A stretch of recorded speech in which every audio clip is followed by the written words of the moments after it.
तो स्टूडेंट्स, दृसा success academy online classes में एक बार पुनः आपका स्वागत है। मैं विशाल सर एक बार पुनः आपका स्वागत करता हूं। जूनियर सुपरटेंट स्टूडेंट्स के लिए जो मैं मोस्ट इम्पॉर्टेंट ऑथर्स और उनके वर्क्स की सीरीज जो लेकर आ रहा हूं, लगातार मैं आपको वीडियोस दे रहा हूं।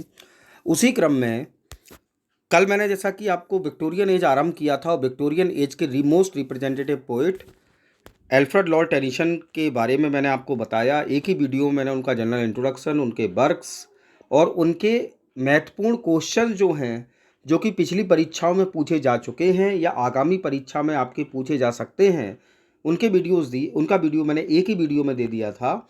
आज इसी प्रकार से विक्टोरियन एज के दूसरे बहुत महत्वपूर्ण पोइट हैं आपके रॉबर्ट ब्राउनिंग साहब। तो आज के वीडियो में हम लोग चर्चा करेंगे रॉबर्ट ब्राउनिंग साहब की। कल से मैं अभी आपको बता दूं, कल से मैं अपने टीजीटी और पीजीटी के स्टूडेंट्स के लिए वीडियो देना आरंभ करूंगा, क्योंकि थोड़ी सी प्रॉब्लम है और उस कारण से मैं समय नहीं निकाल पा रहा हूं। आज भी वीडियो काफ़ी लेट में दे रहा हूं। तो कल से मैं आपका टीजीटी और पीजीटी के लिए भी पर डे एक वीडियो दूंगा, और जिन स्टूडेंट्स को क्लास लेनी है वो मुझसे कांटेक्ट कर सकते हैं। मेरा नंबर आपको बाकायदा मेरे चैनल पर मिल जाएगा, तो आप मुझसे कांटेक्ट कर सकते हैं। तो फिलहाल डायरेक्ट स्टार्ट करते हैं हम लोग रॉबर्ट ब्राउनिंग साहब। और इनकी बर्थ की बात करें तो इनका जन्म होता है 7 मई 1812। स्थान का नाम है कैम्बरवेल, लंदन। तो रॉबर्ट ब्राउनिंग साहब का जन्म 7 मई 1812 को कैम्बरवेल, जो कि लंदन में एक स्थान पड़ता है, वहाँ इनका जन्म हुआ था। अगर ऑक्यूपेशन की बात करें हम, व्यवसाय की, तो साहब ये विक्टोरियन पोइट थे और साथ ही साथ प्ले राइट भी थे।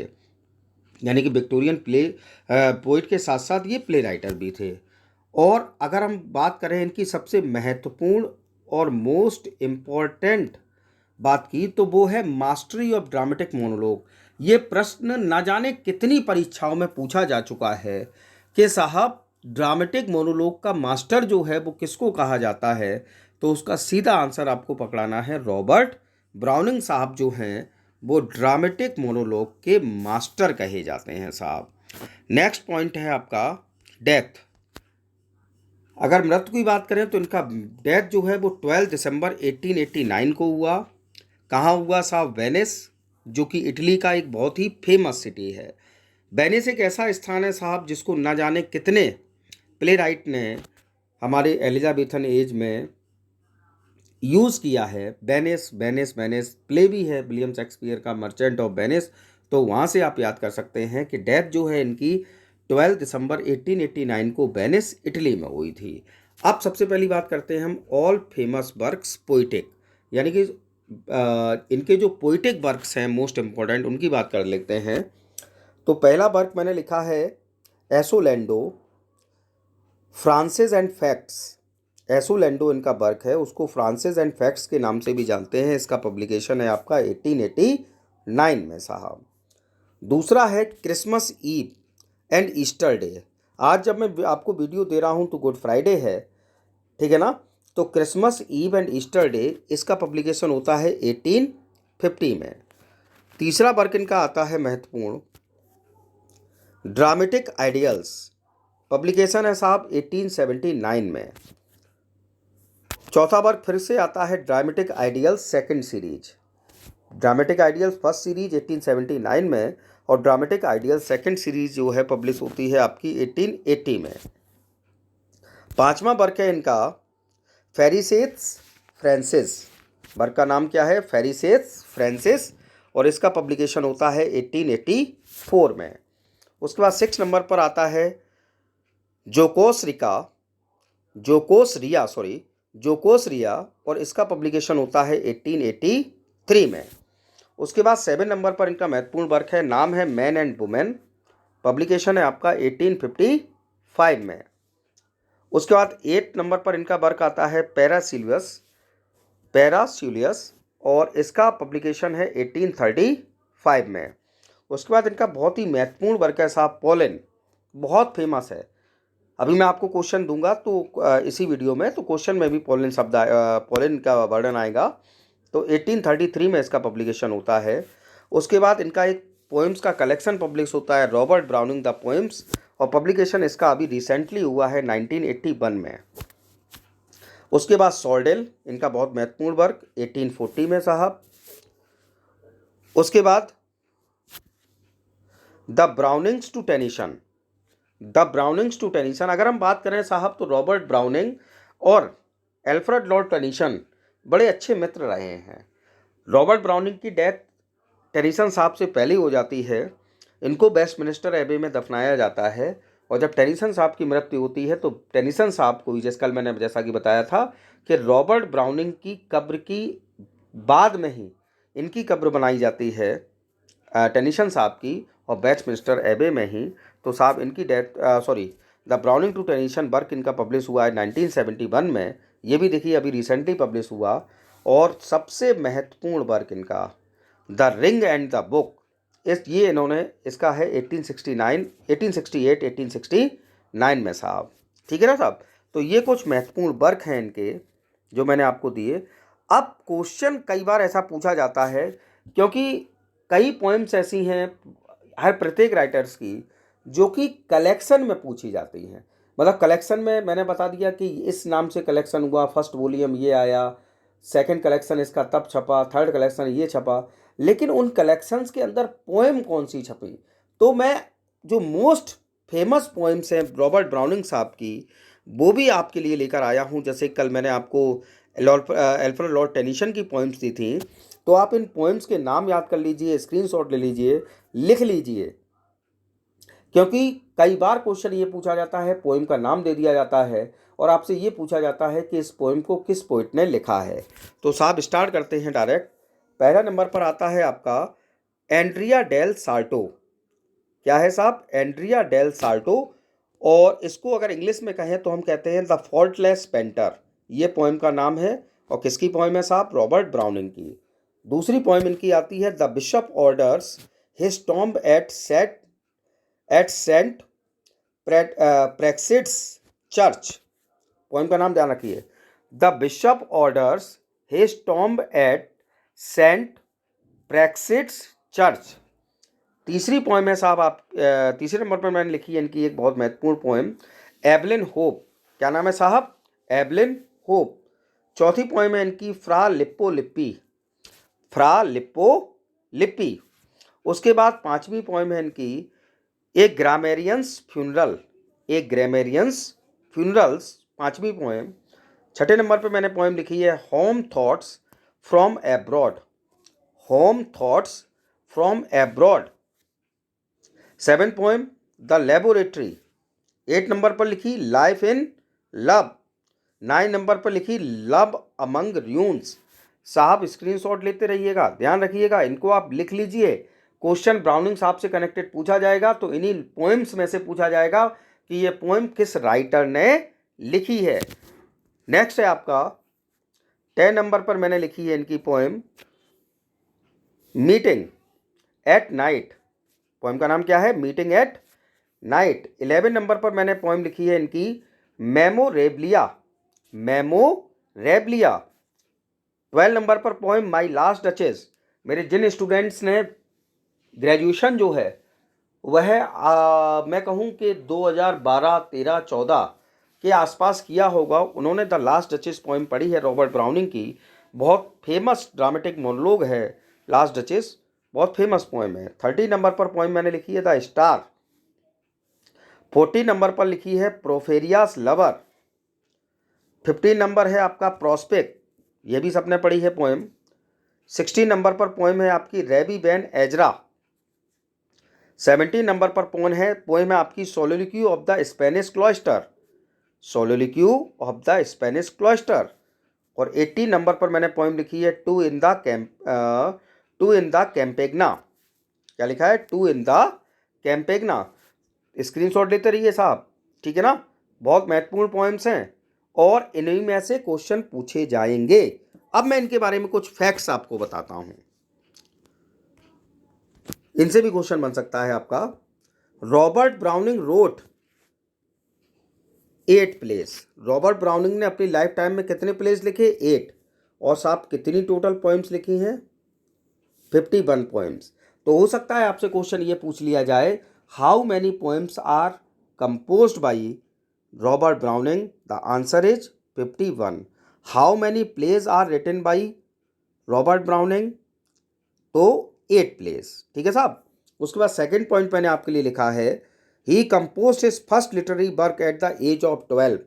अगर हम रॉबर्ट ब्राउनिंग की बात करें साहित्यिक कार्यों की, तो इन्होंने साहित्य लिखना आरंभ किया था साहब जब इनकी उम्र मात्र 12 वर्ष की थी. तो he compose his first literary work at the age of 12. ठीक है साहब. तो ये मैंने आपको बताई इनके से कनेक्टेड इनकी लाइफ के बारे में, इनके सभी जो पब्लिश्ड वर्क हैं, कुछ कलेक्शंस में हैं, कुछ वॉल्यूम्स में हैं, उनके बारे में बताया. और फिर जो मोस्ट इम्पॉर्टेंट पॉइंट्स इनकी पोएम्स हैं, मैंने उनके बारे में आपका परिचय कराया. दो इनके बारे में मैंने जो महत्वपूर्ण फैक्ट्स हैं वो बताई.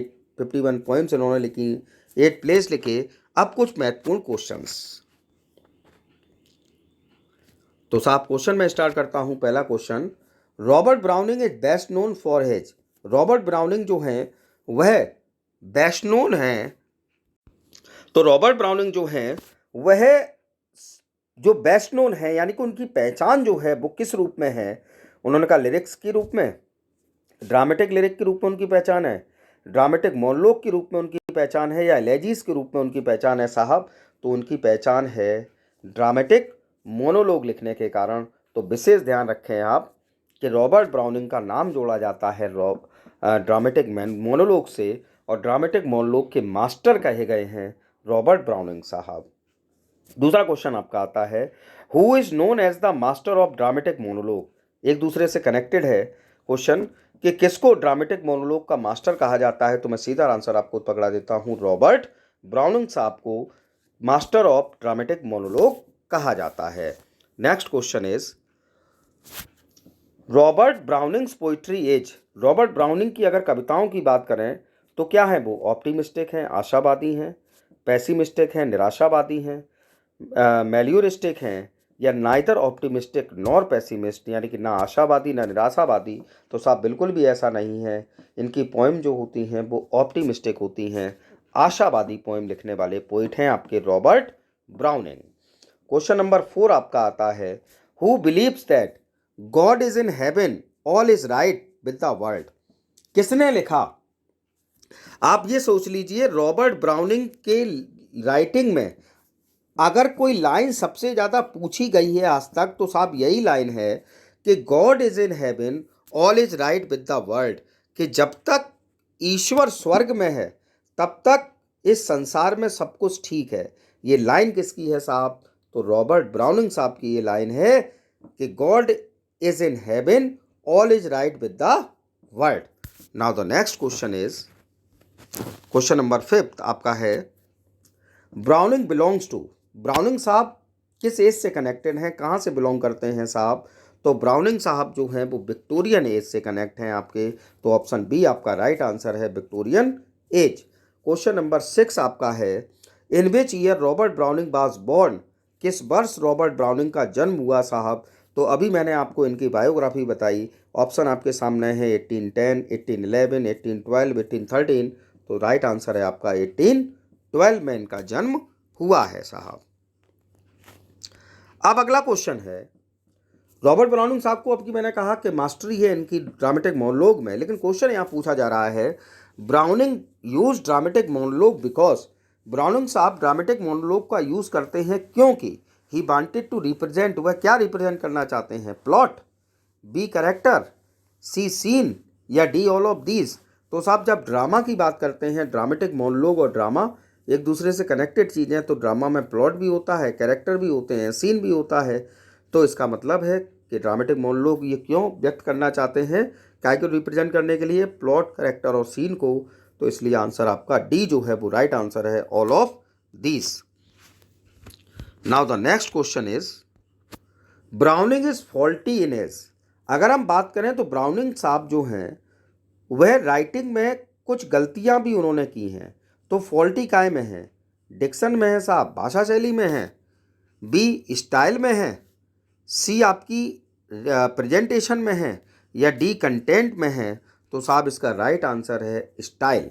Browning is faulty in his style. अगर पोएम और इनकी राइटिंग इसकी बात करें राइटिंग स्टाइल की, तो राइटिंग स्टाइल इनकी जो है वो फॉल्ट से पूर्ण है, गलत है, तो फॉल्टी इसको हम कहेंगे। क्वेश्चन नंबर 9 आपसे पूछा जा रहा है, which English poet in Victorian age has optimistic view of life.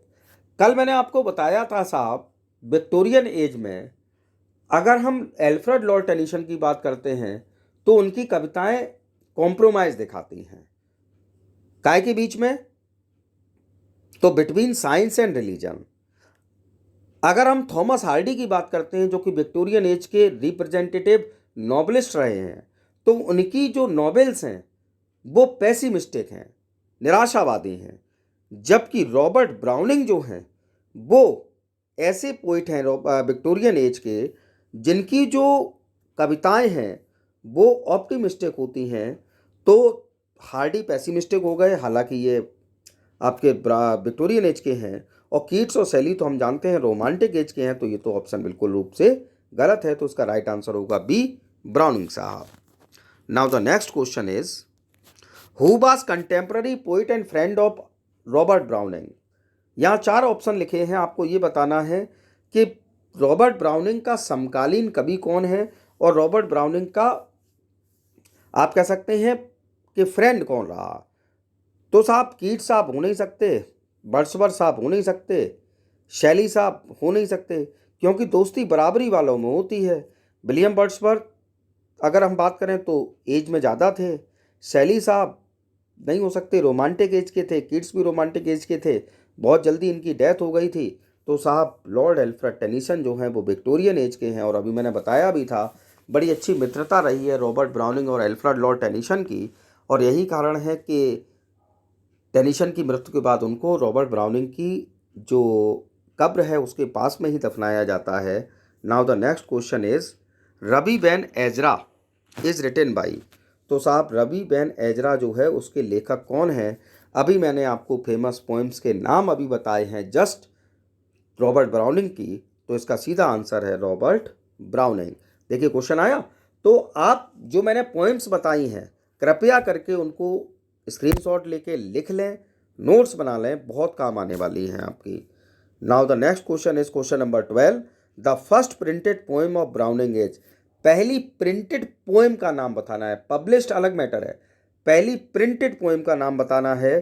तो साहब ऑप्शन आपके सामने लिखे हैं, my last duchess, B Ulysses, C Pauline और डी प्रॉस्पेक्ट। तो पहली प्रिंटेड पोएम है इनकी साहब पोलन। मैंने कहा था अभी पोलन का जब नाम बताया था कि इसमें से मैंने क्वेश्चन बनाया है आपके लिए, तो पोलन जो है वह ब्राउनिंग साहब की फर्स्ट प्रिंटेड पोएम है। Now the next one is question number 13, Robert Browning was most influenced by. अगर हम बात करें रॉबर्ट ब्राउनिंग साहब की, तो सबसे अधिक प्रभावित ये किससे थे? वर्ड्सवर्थ साहब से, बायरन साहब से, शैली साहब से, या बोथ बी एंड सी। तो साहब अगर शैली ना हो ऑप्शन में तो आपको सिर्फ आंसर देना है बायरन साहब, क्योंकि अगर ये क्वेश्चन पूछा जाएगा तो उसमें ऑप्शन में बायरन 100% ये दिया गया होगा, शैली दिए जाएं या ना दिए जाएं। अगर बायरन के साथ शैली भी दिए हैं तो बोथ कर देना, और अगर बायरन खाली दिए हों तो बायरन कर देना। तो इसका ऑप्शन जो है वो डी सही है। तो Robert Browning was most influenced by Byron and Shelley. अगला क्वेश्चन है question number 14, who considered Browning as a philosophical poet. किसने ब्राउनिंग साहब को एक फिलोसफिकल पोइट कहा है? ए ऑप्शन आपका रिकेट, बी ऑप्शन आपका Arnold, C option T S. Eliot और डी ऑप्शन आपका फ्रेडरिक राइलैंड। तो साहब इसका राइट आंसर है आपका फ्रेडरिक राइलैंड ने इनको क्या कहा है? Browning as a philosophical poet. Now the next question is question number 15, Browning through his work in fire when he did not find a publisher। साहब इनके जीवन की एक बहुत ही महत्वपूर्ण इंसिडेंट हुआ, इन्होंने अपने कुछ वर्क लिखे लेकिन इनको वर्क को पब्लिश कराने के लिए कोई पब्लिशर नहीं मिला। तो इन्होंने क्या किया कि अपने रिटन वर्क को आग के हवाले कर दिया, जला दिया। What was the age of Browning at that time. उस समय ब्राउनिंग की उम्र क्या थी? तो साहब उन समय उनकी उम्र थी मात्र 12 वर्ष। कितनी थी?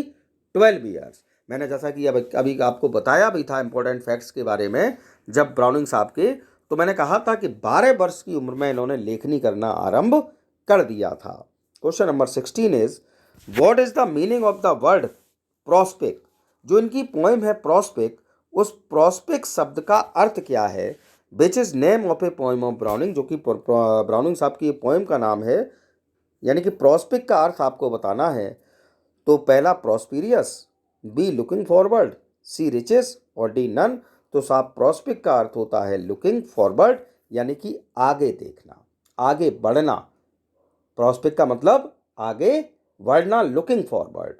ठीक, अभी जैसा कि हमने कहा ऑप्टिमिस्टिक है साहब, ये ऑप्टिमिस्टिक हमेशा आगे बढ़ने की प्रेरणा देता है, तो इसलिए इनका राइट आंसर है लुकिंग फॉरवर्ड।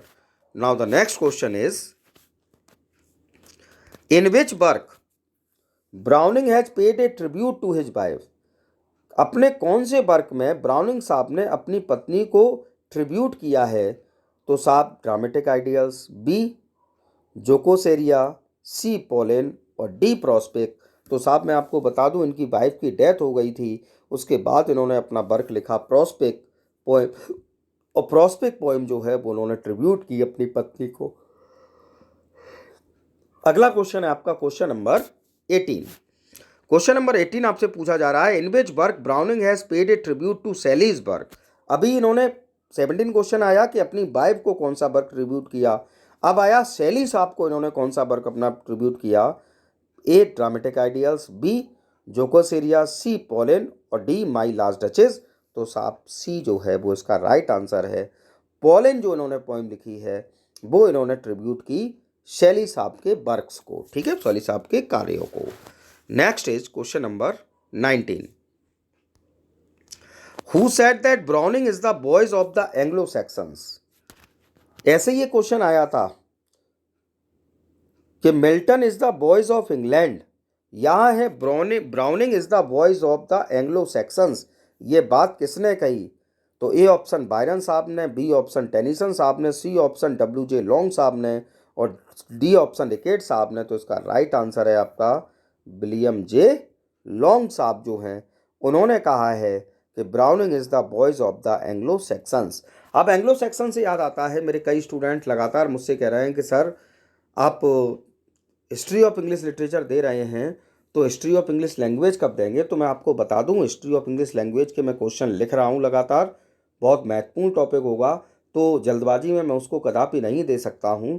तो मैं क्वेश्चन लिख रहा हूं और बहुत जल्दी, मैं प्रॉमिस तो नहीं करता कि कल आपको दे दूंगा, प्रॉमिस ये भी नहीं करता परसों दे दूंगा, लेकिन हाँ मैं इतना जरूर कह सकता हूँ बहुत जल्दी 1-2 दिन में, 3 दिन में मैं पूरा प्रयास करूंगा कि आपको हिस्ट्री ऑफ इंग्लिश लैंग्वेज के वीडियोस और क्वेश्चंस में बहुत जल्दी आपको प्रोवाइड करा सकूं। क्वेश्चन नंबर 20 है आपका who wrote the poem bedded love. किसने लिखी poem bedded love, Arnold, Tennyson, browning या none.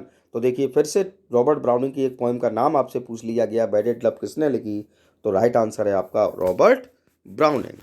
Now the next question is best type of work is Strafford written by Browning. Browning साहब के कार्य का नाम है स्ट्रेट फोर्ड। तो किस प्रकार का वर्क है स्ट्रेट फोर्ड, कॉमेडी है, ट्रेजेडी है, नॉवेल है या ट्रेजी कॉमेडी है। तो साहब मैं आपको बता दूं कि जो स्ट्रेटफोर्ड है एक प्ले का नाम है इनके, और ये क्या है, एक ट्रेजेडी है साहब। क्या है, ट्रेजेडी है जो कि रॉबर्ट ब्राउनिंग साहब ने लिखी है। Now the next question is question number 22। Which work of Browning is known as the greatest work. Browning साहब के द्वारा लिखा गया कौन सा वर्क जो है वो ब्राउनिंग साहब का ग्रेटेस्ट वर्क कहा जाता है। A Pauline, B Stratford, C the ring and the book और डी प्रोस्पेक्ट। अभी मैंने आपको वर्क के नाम दिए थे तो मैंने कहा था मोस्ट इंपॉर्टेंट वर्क है इनका the ring and the book. किसका है, रॉबर्ट ब्राउनिंग साहब का। क्वेश्चन नंबर 24 है browning road his poetry in style. Robert browning साहब ने अपनी कविताएं लिखी तो किस स्टाइल में लिखी, कॉम्प्लेक्स स्टाइल में, इजी स्टाइल में, सब्जेक्टिव स्टाइल में या ऑब्जेक्टिव स्टाइल में। तो साहब रॉबर्ट ब्राउनिंग साहब की जो स्टाइल है पोइट्री राइटिंग की वो है आपकी ऑब्जेक्टिव। कैसी है, ऑब्जेक्टिव स्टाइल उन्होंने यूज़ की है अपनी पोइट्री की राइटिंग में। Now the next one is, last one of this video is question number 24. Which poem is regarded as Browning's poem of love and violence? Browning साहब की कौन सी पोएम ऐसी है जिसको कि poem of love and violence कहा जाता है? ऑप्शन आपके सामने मैं रखता हूँ, the ring and the book, B Stratford, C Pauline और डी माई लास्ट डचेस। तो इस क्वेश्चन का आंसर जो है मैं कल के वीडियो में आपको दूंगा, और कोशिश करिए आप कि आप इस क्वेश्चन का आंसर अच्छी तरह से दे पाएँ, और मुझे पूर्ण आशा है कि आप इस प्रश्न का उत्तर मुझे ज़रूर देंगे कि ऐसा कौन सा वर्क है ब्राउनिंग साहब का जिसको poem of love and violence कहा जाता है। तो ये 24 क्वेश्चंस आपको मैंने दे दिए। अब मैंने कहा कि रॉबर्ट ब्राउनिंग प्ले राइट भी हैं साहब, तो इन्होंने, मैंने आपको बताया था अभी 51 इन्होंने क्या लिखे हैं, पोएम लिखी हैं, और 8 प्लेज लिखे हैं। तो इनमें जो सबसे महत्वपूर्ण पोएम, इनके जो प्लेज हैं उनके नाम से मैं आपका परिचय करा देता हूँ। पहला है आपका कोलंबस बर्थडे। क्या है? Columbus birthday. दूसरा है king Victor and king Charles. क्या है प्ले का नाम? King Victor and king Charles. उसके बाद तीसरा है पिप्पा पासेस। कौन सा है साहब? Pippa passes. और चौथा है इने बालकनी। इने बैल्कोनी, बालकोनी जो होती है वो, तो इने बालकोनी। तो ये 4 मैंने अभी आपको नाम दिए हैं जो इनके मोस्ट इंपॉर्टेंट हैं। स्ट्रेटफोर्ड मैंने आपको अभी बताया ही था, ठीक है ना। तो 5 हो गए, 3 और हैं इनके। तो साहब ये रॉबर्ट ब्राउनिंग से साहब से कनेक्टेड मोस्ट इंपॉर्टेंट जो क्वेश्चंस हो सकते थे वो मैंने बनाए। इनकी जो मोस्ट फेमस पोइम्स हैं वो मैंने आपको बताई। इनके जीवन के फैक्ट्स आपके बारे में बताए, इनका बर्थ बताया, डेथ बताई, ठीक है ना साहब। तो ये वीडियो जो रॉबर्ट ब्राउनिंग का मैं लेकर आया हूँ, मुझे पूर्ण आशा है कि आपको पसंद आया होगा। अगर आपको मेरा ये वीडियो पसंद आया हो तो प्लीज़, मैं आपसे कुछ नहीं मांगता, मैं पूरी मेहनत करता हूँ, कम से कम आप मेरे वीडियो को लाइक, कमेंट और शेयर तो कर ही सकते हैं। प्लीज़ इतना किया करिए मेरे लिए, ठीक है ना। और यदि अब तक आपने मेरा चैनल सब्सक्राइब नहीं किया है तो प्लीज़ सब्सक्राइब माई चैनल, और जब सब्सक्राइब करते समय प्लीज़ बेल आइकन बटन ज़रूर दबा दीजिए जिससे कि मेरा नोटिफिकेशन आपके पास सबसे पहले पहुंच सके। Thanks for watching. Good night, sweet dreams.